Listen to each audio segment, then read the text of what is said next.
Hello, U.S. history classes, and welcome to week 8. Now, this week you've only got one new lesson, and then to be honest with you, we're ready for our test on the American Revolution. So, this week you're going to be working on the test review and the test itself for the American Revolution. If you are on the hybrid plan, we will do this lesson together in class. If you are in groups A and C, we will do it on Monday. If you're in groups B and D, we will do it on Tuesday. Okay, so just wait and we will work through this stuff together in class. Okay, now from our last from our last lesson, dealing with the battles of the American Revolution, we talked about the opening skirmish at Lexington and Concord. We talked about the Battle of Bunker Hill. We talked about how the British tend to be winning in the beginning. In fact, we talked about Washington needing a turnaround, and he's going to get that when he attacks Trenton on the day after Christmas. And we also talked about the victory at Saratoga, which many people considered a turning point of the war because it helps bring France in on our side. In fact, that's where we left the last presentation off at, is the victory of Saratoga. So in the summer of 1777, at that battle, things are going well for the colonists. Well, we're going to pick up now with the winter of 1777. It's December 1777, and things are going to take a turn for the worse. Okay. Now, remember, I told you most of the time the fighting occurs in the spring, the summer, and the fall. In the winter, armies tend to move into winter headquarters so that they can take stock of who is there and who is not, what are their losses, and they can begin planning where they're going to go in the spring and the summer. Okay, what do they think the enemy's going to be doing? Things like that. Okay, so in the winter, both sides are kind of resting and gearing up for the next season of war in the spring. So Washington and the Continental Army go to Valley Forge. Valley Forge is in Pennsylvania. Again, it is really close to Philadelphia. Okay, it's really close to Philadelphia. Washington is barely able to hold the army together at Valley Forge. Okay, and we already talked about he is a master at keeping an army in the field. All right, I mean, really, I really cannot say enough what a great choice the Continental Congress made in choosing Washington to lead the Continental Army. Okay, but he is barely able to hold things together at Valley Forge in the winter of 1777. It's demoralizing. The Brits control many of the major cities in the middle colonies and the northern colonies, or the New England colonies. Okay, they've been in Massachusetts, they've taken over New York, they're moving through Pennsylvania. All right, they're on the outskirts of Philadelphia, and it's demoralizing. And when things get demoralizing, troops leave. And they settle into these winter headquarters, and it's winter. It's cold. It's snowy. It is not going well, okay? 3,000 men are going to die during this winter from hunger, disease, and frostbite alone. We're not talking about battlefield deaths or killed in war, but 3,000 are going to die. Plus, you got a lot deserting. So once again, Washington is faced with an army that is quickly shrinking. And keep in mind, he has got to keep this army in the field for there to be hope, for us to have a chance. Because if the army is destroyed, then we will be defeated, and all those guys that declared independence, Washington, Jefferson, Adams, Franklin, all these guys that declared independence are going to be considered traitors, and they're going to be killed. Now, the one bright spot in this winter at Valley Forge is the arrival of Baron von Steuben. Now, Baron von Steuben is from Prussia, okay? Prussia, part of the Holy Roman Empire, and later part of Germany, okay? And von Steuben shows up, and his goal is to teach the Continental Army discipline and how to fight, okay? And there's Baron von Steuben right there. And I got a couple more pictures right there. Here he is right there. There's von Steuben. There's Washington. Okay. Here they are together on their horses right there. So von Steuben shows up to teach the army how to fight and improve discipline. Okay. And one of the fun stories about von Steuben is von Steuben does not speak English very well. Okay. He speaks mostly German. And when he shows up, he is very, very upset with the way the army looks and the discipline of the army and the training of the army. And he gets very, very frustrated easily. And he's got a translator that goes around with him. So he barks orders in German, and then the translator translates the orders from German into English so that we understand what's going on, okay? And we can understand what von Steuben wants us to do. Well, von Steuben gets so frustrated with the American or with the colonists that he begins cussing frequently in German. And this poor translator has got to translate the German cuss words into English. Okay. So you can imagine the poor predicament that guy's in. He starts cussing at these guys in English, but it's not him, it's von Steuben. Von Steuben is the one that's cussing at him in German. So just a little humorous episode there. Now, besides von Steuben, all right, we get the Marquis de Lafayette. Marquis de Lafayette arrives in 1778.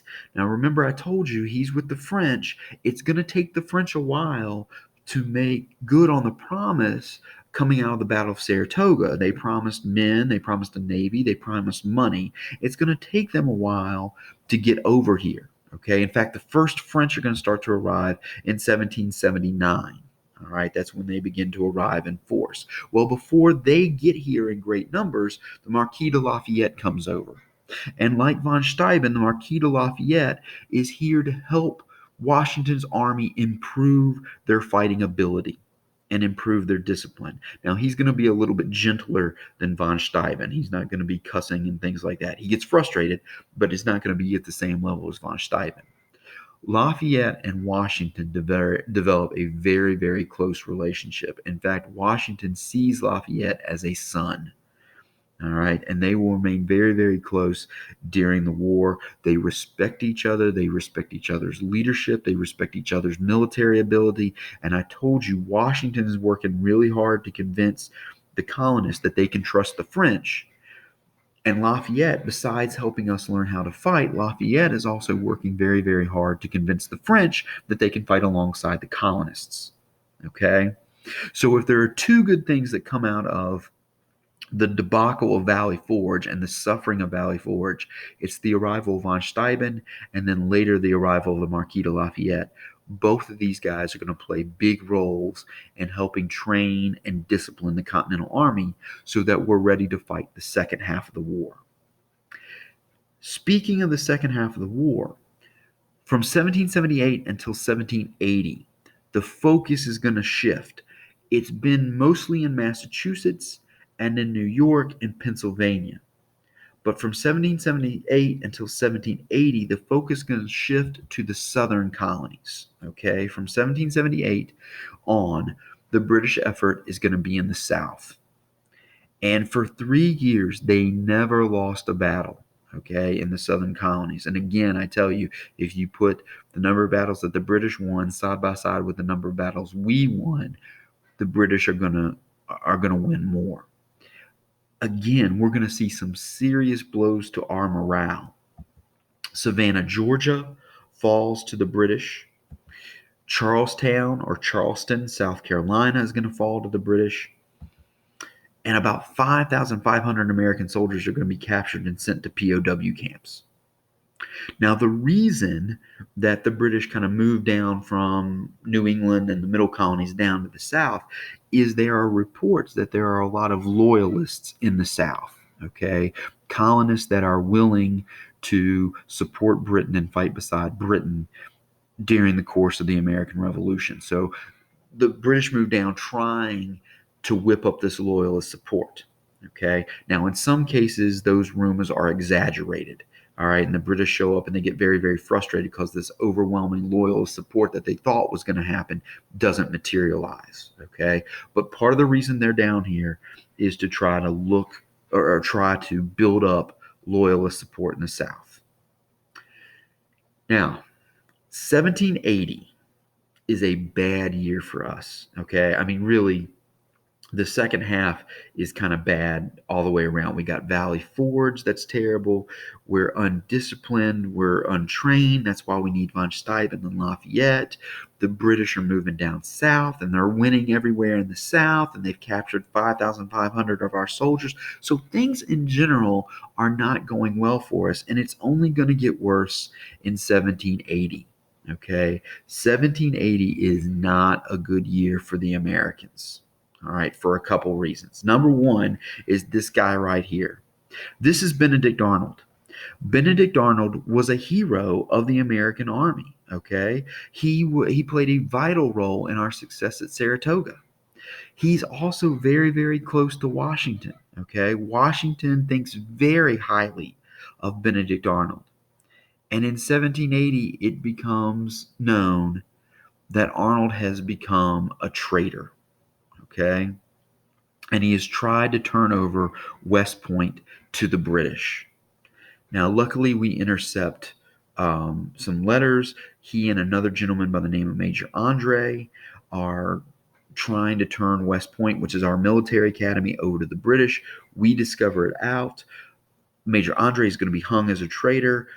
Arnold escapes. He actually runs to the British and ends up fighting on the British side for a portion of the war. He goes back to England after the war is over. Okay, so he does not get caught, he does not get executed. And there are differing stories about how he's treated in England. Okay, some sources say he was treated pretty well because he remained loyal to the British. Some sources say he was rejected in Britain too because he's a traitor. And even though he was fighting with the British, you're a traitor. And once a traitor, always a traitor. So there are differing opinions about how Arnold is treated after the war, but he's going to go to England and he will die in England after the American Revolution is over. I jumped ahead. I'm sorry, I was excited about the story of Benedict Arnold. Another reason 1780 is not good for us is these French soldiers are supposed to be coming over, and 6,000 of them get blockaded by the Brits at Rhode Island. Okay, so there were 6,000 troops that we need, all right, to fight against the British, and they're blockaded in Rhode Island and they can't get to where they need to get to. Okay, so we got the French troops that are blockaded, we got the issue with Benedict Arnold becoming a traitor, and the Continental Army remains unpaid and is fast becoming mutinous. Okay, which means they're about ready to rebel against their officers. Part of the reason they haven't been paid is because the French are blockaded. Okay, the money and supplies that France has promised us, they can't get into the country because the British are blocking it. Okay, thankfully, once again, because of Washington and Washington's leadership skills and his fighting skills, Washington is able to kind of calm some of these fears and some of this anger among the Continental Army. Okay, but that was a real issue, and a lot of the guys do become very, very upset and are ready to revolt against their commanding officers. America could sure use a break right now. And if 1780 is the bad year for us, we are about ready to get some welcome relief in 1781. Okay, 1781. Now it's the British that are in trouble. Okay, now we focus on the American Revolution. Of course, it's where we declare our independence. It's eventually how we're going to get our country. But the American Revolution is actually a small part of a larger world war that is going on. And to be honest with you, it's everybody against Britain.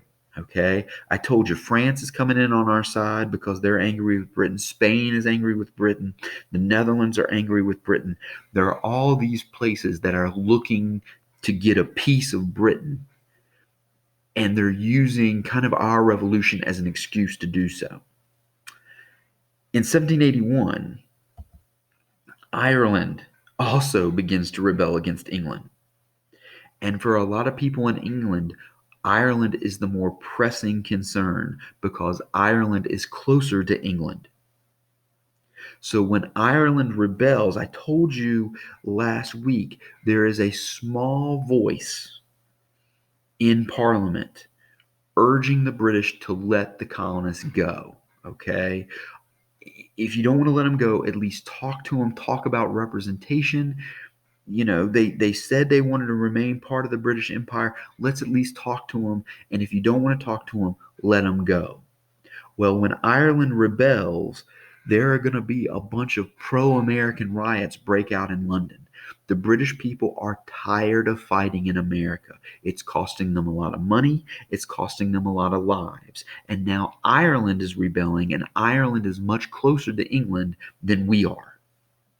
So these pro-American riots break out, end the war, give America its independence, bring our troops home, and focus our energies in protecting our country.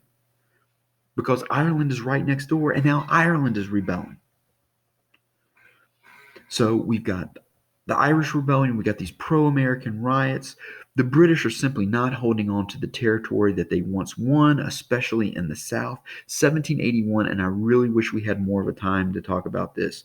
There are going to be some key significant victories for the Americas in the South. There's the Battle of Kings Mountain. There's the Battle of Cowpens. There's the Battle of Guilford Courthouse. Guilford Courthouse is in North Carolina. It's in Charlotte, or it's in Greensboro, North Carolina. It's about 2 hours away. If you ever get a chance to go, it's a beautiful, beautiful battlefield, real small battlefield, nicely preserved, and you can learn more about these Southern campaigns that the British now start to lose, and they can't hold on to the territory. Part of it is, like I said, that loyalist support that they think is going to materialize never does. And they've just spread themselves too thin, and they can't hold on to the territory that they've gained. All right. Plus, the French Navy has shown up. All right. And the British are losing to the French Navy, and they are losing command of the seas. Okay. Sorry, I went too fast there. All right. So everything in 1781 is stacking up against Britain. You got the Irish Rebellion, you got these pro-American riots in London, you've got the fact that they're losing in the South now, and they're losing territory in the South, and finally the French are making a greater presence known here in this war. The Navy has shown up, and the French Navy is defeating the British. The British are not able to command the seas. And all this is going to culminate in October 1781 with the battle at Yorktown. Okay. Now, Yorktown is in Virginia. Okay. The French fleet has sailed up from the West Indies to blockade the Chesapeake Bay. Cornwallis, the British general, had been down in South Carolina and North Carolina, and now he's making his way up into Virginia. He got defeated at Guilford Courthouse, and now he's making his way up into Virginia. Okay, actually, I take that back. He won at Guilford Courthouse, but it was another one of those situations where we kill more of them than they kill of us. And Cornwallis is said to have said, another such victory like this for us, and the army's done for. Okay, because even though they won at Guilford Courthouse, they lose a lot of troops. So he's making his way up into Virginia. He's trying to get to the coast and get some ships on the coast so he can sail back up to the north, to New England and the middle colonies, and hook up with the British army up there. Or if he can't get up there, to get that army to come down to the south. Okay. Well, the French know this, and the French sail up from the West Indies and blockade the Chesapeake Bay. But the French tell us, like, look, if you're going to do something, you need to do it quickly, because we want to get back to the West Indies. Okay. Because we're being real successful in the West Indies. Washington leaves a token force in New York. Okay. He's been in New York, and he consults with his generals and stuff like that. And he's like, hey, should we go down into the South? And because I don't want to abandon New York. And his generals say, hey, we need to take advantage of the fact that the French are there. You need to go. So Washington leaves a token force in New York, kind of as a screen to trick the British. And he moves the bulk of his army down south into Virginia. Okay. Lafayette, meanwhile, has been in Charlottesville, and he is moving from Charlottesville to a place called Yorktown. Okay, Yorktown sits on the York River. The York River feeds into the Chesapeake Bay. Yorktown is very, very close to Williamsburg, very, very close to Jamestown. Lafayette had been in Charlottesville protecting Thomas Jefferson. Okay, the British had showed up in Charlottesville. They were going to try to capture Thomas Jefferson, and Lafayette kind of warns Jefferson the British are coming. And so the story goes, Jefferson is leaving down one side of the mountain where Monticello is at the same time that the British are coming up the other side. Okay, so Lafayette has moved from Charlottesville. Washington is coming down from New York. The French fleet is in the Chesapeake Bay, and they're all headed toward Yorktown.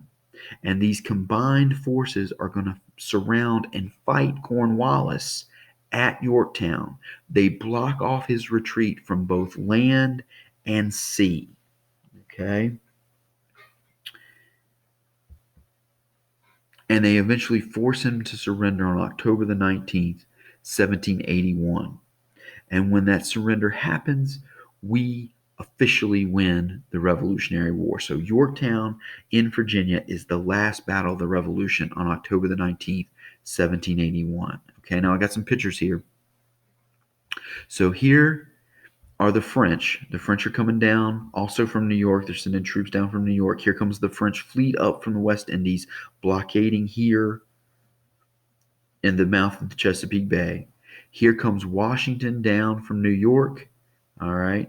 He links up, he sends some troops this way.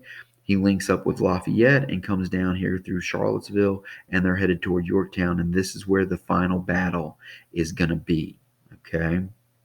Now, when Cornwallis loses and he realizes he can't escape, he's not going to get any reinforcements. He thinks reinforcements are coming. He knows he's not going to get any reinforcements. So when Cornwallis ends up surrendering, he claims he is sick and cannot surrender to Washington. So he sends one of his subordinates to surrender. In fact, the subordinate tries to surrender to the French and not the Americans, and the French say, nope, you're going to surrender to the Americans. When Washington sees that Cornwallis is not going to be the one surrendering, that he has sent a subordinate, Washington sends out one of his subordinates to receive the surrender as well. Okay, so Cornwallis said he was sick. There are also rumors that he was hiding out in a cave beneath Yorktown. In fact, if you go to Yorktown today, you can visit Cornwallis's cave, which is supposedly where he hid during the battle. So this final climactic event of the war, you have two subordinates surrendering to each other. Cornwallis isn't even there, and Washington is not going to be slighted. If Cornwallis is not going to show up to surrender, Washington is not going to receive it from a subordinate, so he sends out his subordinate as well. Right. Now, the war is officially over with the Battle of Yorktown. Okay. And we talked about this a lot of times. Once the fighting is over, once the war is over, now comes the peace. And the peace process can often be difficult and drawn out. 1783, we get the Treaty of Paris. Okay, there are a lot of Treaty of Parises. There was the Treaty of Paris that ended the French and Indian War, and there's the Treaty of Paris that ends the American Revolution. In 1782, John Adams, Benjamin Franklin, and two other American representatives show up to discuss peace terms in Paris with the British. Those peace terms are not going to be signed until 1783. Okay? And the big issue which causes, I mean, keep in mind, this is 2 years after the war is technically over with the Battle of Yorktown. Now, it takes a while for the British to leave the colonies. And even though Cornwallis is defeated in the south, there are still British armies up in the north that have to be defeated. But once Cornwallis surrenders, they kind of surrender as well. Okay. And by the way, Cornwallis goes home, even though he ended up surrendering to the colonists, he goes home a hero. Okay. The people of England really respect him because of all the hard work he did during the American Revolution. Plus, he's going to go on to lead the British Army in other conflicts and be very, very successful in those conflicts. So Cornwallis is going to, things are going to work out well for him in England after the war is over. Okay? So, back to the Treaty of Paris. It's 2 years after the fighting is technically over. What has caused this holdup? Okay? And believe it or not, it is not the British. Our allies, specifically Spain and France, are very concerned about our presence in North America. They do not want our territory to threaten their holdings. Okay. Remember, France still has some territory around the Mississippi. Okay. Spain is down in Florida. Spain is in the southwestern part of the continent as well. And while they're happy that the British are gone, they are not excited to see the Americans. Okay. And they do not want the Americans to threaten their holdings in the New World. At the same time, the British would love us to threaten Spain and France, okay? They're now thinking about revenge. If America goes to war with Spain and France, maybe they can get involved, okay? Maybe they can sit on the sidelines and take over a whole bunch of territory if Spain and France defeat us, okay? So the British are very interested in what's going to happen here between us and Spain and France, okay? In fact, the British would love us to drive a wedge. I'm sorry, the British would love to drive a wedge between us and Spain and us and the French. Okay. And they're willing to do just about anything we want them to do in the Americas. So part of the reason it takes so long for this final peace agreement to be signed is we got to work out these details, and we have three foreign countries that are kind of using us as a pawn. France and Spain are worried about us threatening them. Britain would love nothing more than us to threaten them. Okay. In fact, they would love to drive a wedge between us and Spain and France. Eventually, though, the peace agreement is signed. We get complete independence and we get all the land to the Mississippi. So, land that had once belonged to Britain after the French and Indian War is now going to belong to us. And we will officially be able to cross the Appalachian Mountains now. Okay, nobody's going to stop us now. And we're going to go all the way to the Mississippi. Okay, so at the end of the day in 1783, when this peace agreement is signed, this is what we get. We get our independence and we get all the land to the Mississippi River. Okay, now, here is a picture of the peace agreement, okay, or the peace group that is sent over. There's Ben Franklin right there, there's John Adams, and there's the three other agents that are sent on behalf of the new United States to work out this peace agreement. Okay. Now, this is going to pave the way. Where we're headed after we take the test this week is we've got our independence. Now we have to figure out what we're going to do with it. How are we going to govern ourselves? All right. How are we going to deal with Spain and France that are concerned about us threatening them in the New World? And how are we going to continue to get land? Because we got everything to the Mississippi, but we would like to see what's past the Mississippi. Okay. So all of these issues we're going to deal with as we move forward from here. And we talk about things like the Constitution and the Bill of Rights, and we talk about Lewis and Clark. All of these topics that we're going to talk about come back to this situation that we find ourselves in now that we've won our independence. Okay? Now, before I turn you loose for this lesson, there are two people I want you to be sure you get down. And I know these are not in the notes, so be sure you copy them down. One is the Marquis de Lafayette. Okay? He was a Frenchman, and he really helped Washington improve the fighting ability of the colonial army. Okay, that's what you need to know about Lafayette. He's from France, and he really helps improve our fighting ability. Okay, Washington is going to see him as an adopted son. All right. The other person you need to know about is Ben Franklin. Ben Franklin not only negotiated that Treaty of Alliance with the French after the Battle of Saratoga, and brings in France as an ally with us to the war. It's the French are our allies during the war, but he's also going to play a crucial role in that peace process after the war. Okay, so be sure you know about Franklin and Lafayette, especially as you get ready to take the quiz on this little lesson. Okay, so that's where we're going to leave things for right now. Next week, like I said, we're going to pick up with what do we do now that we've won our independence? How are we going to take care of how are we going to take care of ourselves? How are we going to govern ourselves now that Britain is no longer in the picture?